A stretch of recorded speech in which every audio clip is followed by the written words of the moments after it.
શંકર જોગી આવ્યા રે ગોકુળ ગામમાં કૌતક જાગ્યું લોકો જોવા આવ્યા રે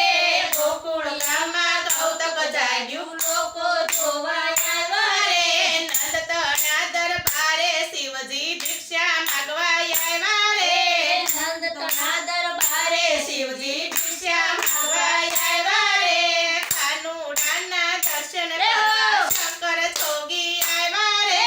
કાનુડાના દર્શન કરવા શંકર જોગી આવ્યા રે માતા જશોદા થાળ ભરીને હીરા માણેક લાવ્યા રે માતા જશોદા થાળ ભરીને હીરા માણેક લાવ્યા